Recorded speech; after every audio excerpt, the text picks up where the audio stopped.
Salut à tous and welcome back to my channel, j'espère que vous allez bien. Aujourd'hui on se retrouve dans une nouvelle vidéo et dans une nouvelle critique. Et cette semaine on va parler de la saison 3 de Outer Banks. Oui, je sais, pour ceux qui me connaissent depuis assez longtemps, vous savez que j'ai refusé de regarder Outer Banks pendant très longtemps parce que tout simplement je n'avais pas accroché au premier épisode de la saison 1. Mais avec l'arrivée de la saison 3, je me suis dit que j'allais quand même retenter le coup pour essayer de voir si j'aimais ou pas Outer Banks. Et au bout du 4e épisode de la saison 1, j'ai fini par accroché. Mais avant de vous donner mon avis sur la saison 3 de Outer Banks, je vais quand même revenir un petit peu sur les 2 premières saisons pour vous donner mon avis rapidement. Mais clairement, à part les 3 premiers épisodes de la saison 1 que j'ai trouvé assez lents, j'ai beaucoup aimé l'intrigue des 2 premières saisons malgré le fait que l'action met du temps à se mettre en place. Et globalement, je me suis attachée aux personnages de la série, sauf peut-être Kiara et Sarah que je n'ai pas vraiment aimé dans les 2 premières saisons, bien évidemment sans parler de Ward et Raph. Mais bref, on va en rentrer un peu plus dans le détail quand je vais vous parler de la saison 3 parce que c'est de ça dont on va parler aujourd'hui. Donc voilà. Avant de commencer la vidéo, n'oubliez pas de mettre un petit pouce en l'air et de vous abonner à la chaîne si c'est pas déjà fait et de venir me suivre sur mon Instagram et sur TikTok.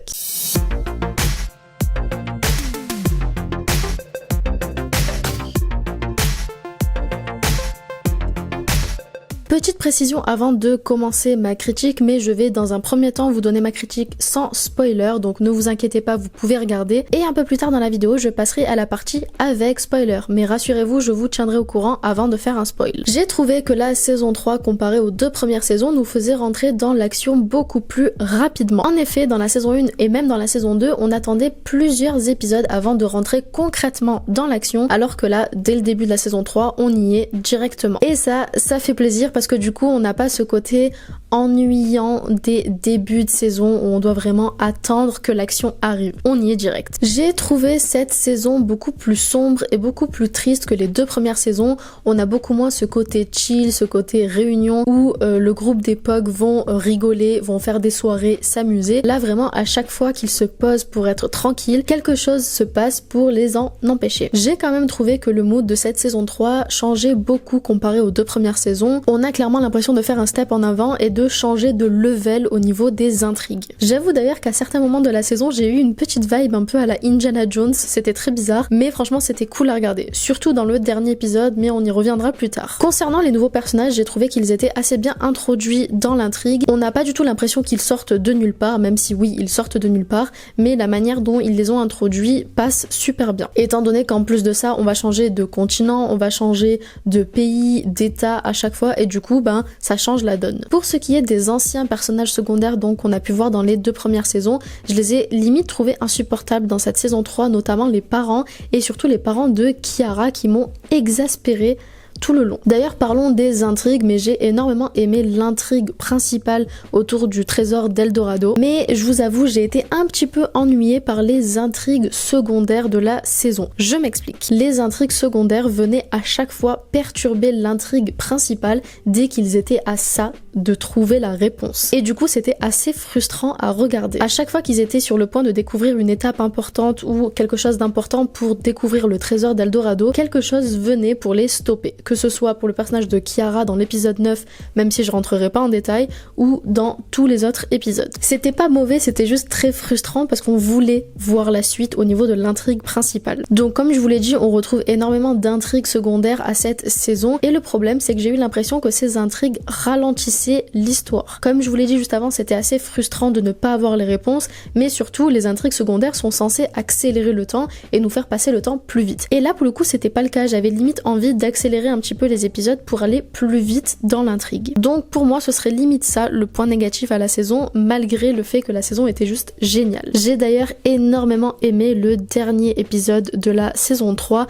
malgré qu'il fasse 1h20, parce que vraiment l'intrigue s'accélère vraiment et on y arrive, on est sur le point de découvrir les choses.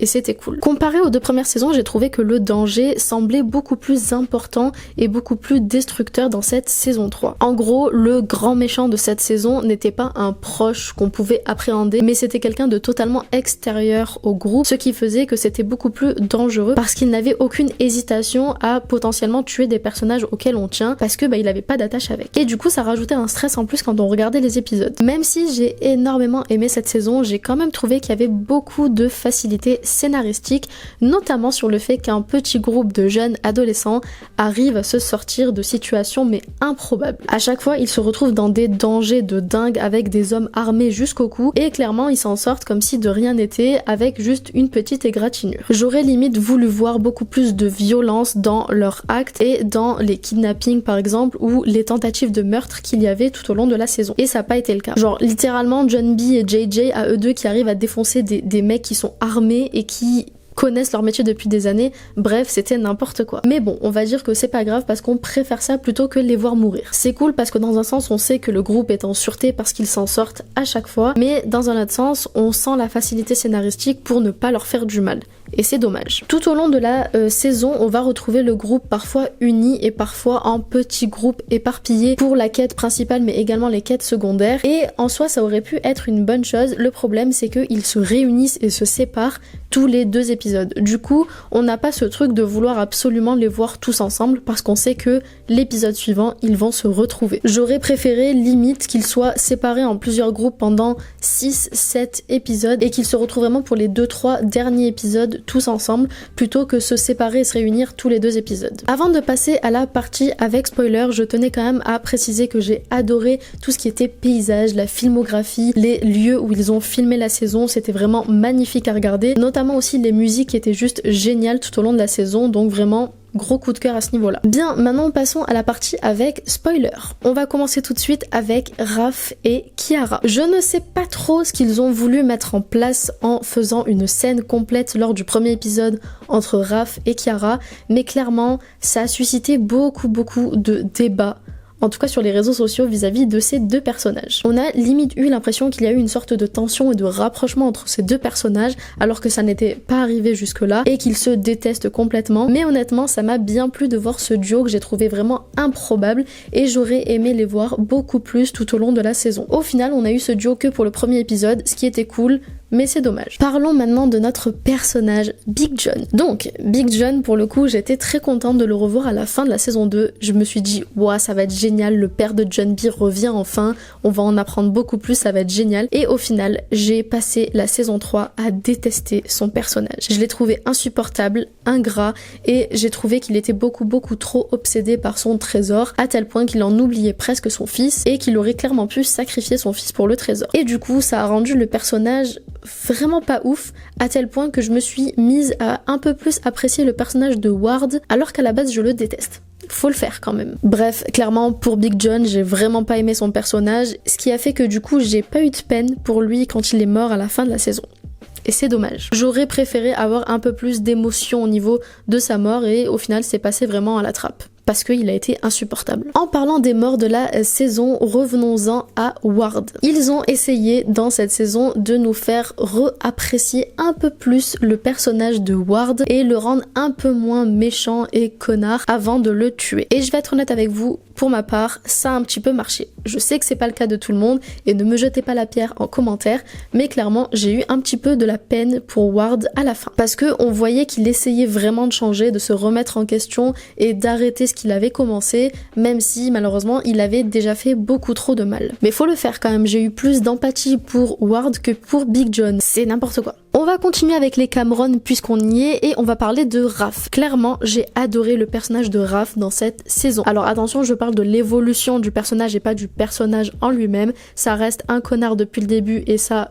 on est d'accord, mais clairement son évolution était vraiment intéressante à regarder et j'ai vraiment hâte de voir ce qu'ils vont en faire dans la saison 4 parce que je pense que Raph aura une vraie place importante dans la suite. Et clairement pour Sarah, j'ai toujours du mal à aimer son personnage. À chaque fois, elle fait n'importe quoi et vraiment, elle est insupportable. Je suis désolée, mais pour moi, vraiment, Sarah, c'est l'un des pires personnages de cette série. Voilà. Je suis en plein montage de la vidéo et j'ai oublié plusieurs choses à dire, notamment sur Cléo et Pop. Moi qui n'aimais pas trop le personnage de Pop dans la saison d'avant, j'ai beaucoup aimé son personnage cette fois-ci et surtout gros coup de cœur pour Cléo et d'ailleurs pour leur couple en général. Je trouve qu'ils vont super bien ensemble et pour le coup c'est pas forcé parce que clairement le rapprochement s'est fait bien avant la saison 3. En tout cas de mon point de vue, le rapprochement a commencé à être fait dès la saison 2, voire même début saison 3. Donc franchement j'aime beaucoup ce couple et je les aime beaucoup individuellement chacun et même si on les voyait pas beaucoup je trouve dans cette saison, ils ont quand même eu leur importance et je les aime vachement beaucoup, que ce soit Cléo ou que ce soit Pop.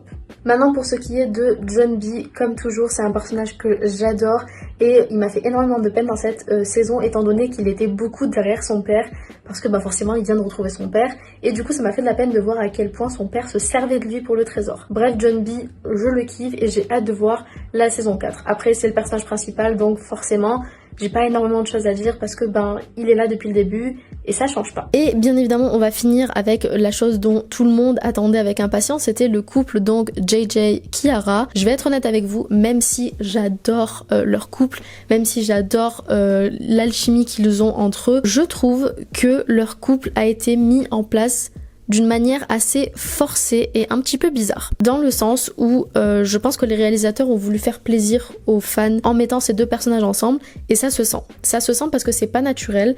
Pendant les 2 premières saisons, on n'a pas vu plus que ça des rapprochements entre les deux et là, dès le début de la saison 3, on sent qu'il y a un rapprochement qui se crée directement.